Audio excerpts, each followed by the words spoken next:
And without further ado, I will turn the microphone over once again to Martin Taylor, our Executive Director, for his closing remarks. Joanne, thank you very much, and thank you for those who have just presented. In many ways, I think today's data forum is a microcosm of what CRDCN's central mission is, which I described earlier on at the beginning of the day as a bridge. It's clearly a bridge between Statistics Canada as our national statistical agency and our university partners and their researchers across the country.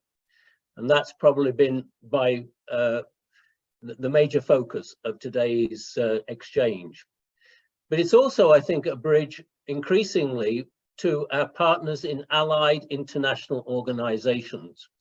We got a glimpse of that in the keynote panel session at the midday, which Michel Gauthier moderated for us.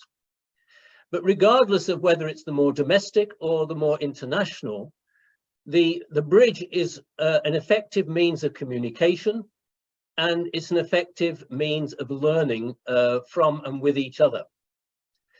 And I think a subtext of a lot of what we've heard today is that communication and those learnings are all the more critical given the external and internal drivers of change in our data ecosystem and data management systems. And those are technological, they're socio-cultural, and they're also political changes that are occurring that frame and focus the way in which we as data organizations need to think about the most effective and efficient ways in which we conduct our activities.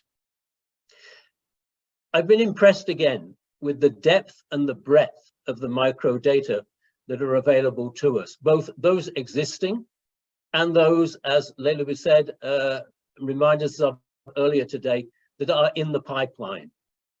And what those data allow, of course, is to reinforce the importance and relevance of the research, training, and knowledge mobilization initiatives that we at CRDCN are helping you to fulfill and enable.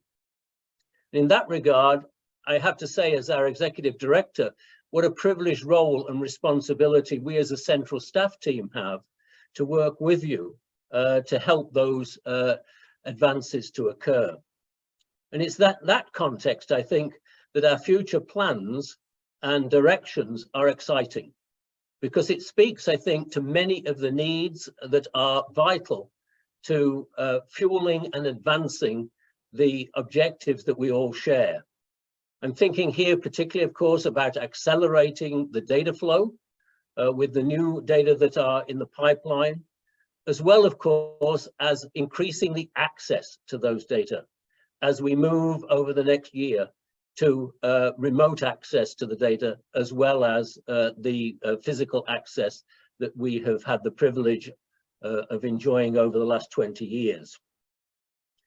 And I want to acknowledge the role of the central team, Joanne's team in research programs, Mike Piccolon in our information technology team, Michelle Anderson and her group in communications engagement, and Amy DeBow leading up our finance and operations group. We're behind the scenes, and we should be behind the scenes, because obviously it's our researchers, our universities, and our other partners who are indeed making all of these things happen. But we are privileged to work with you behind the scenes. And in that context, let me finish with thanks to all concerned. And I want to acknowledge, because what enables a lot of what we're all enjoying and having the possibility of advancing depends on funding. And in this regard, of course, we are extremely pleased that our federal funding renewal application for the next 6 years of funding to support this network has been so successful. And in that regard, again, acknowledging the support of the Canada Foundation for Innovation, the Social Sciences and Humanities Research Council, and the Canadian Institutes for Health Research.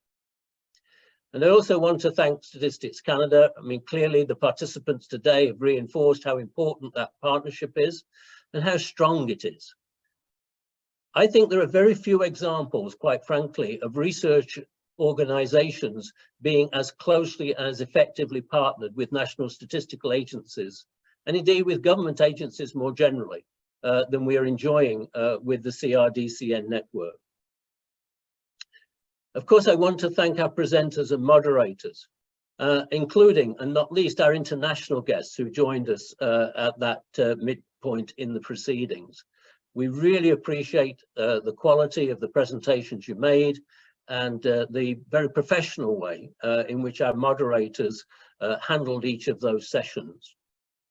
And then I want to echo what Grant mentioned a little earlier, and that is those, again, who are behind the scenes of today, that have made such a successful day possible.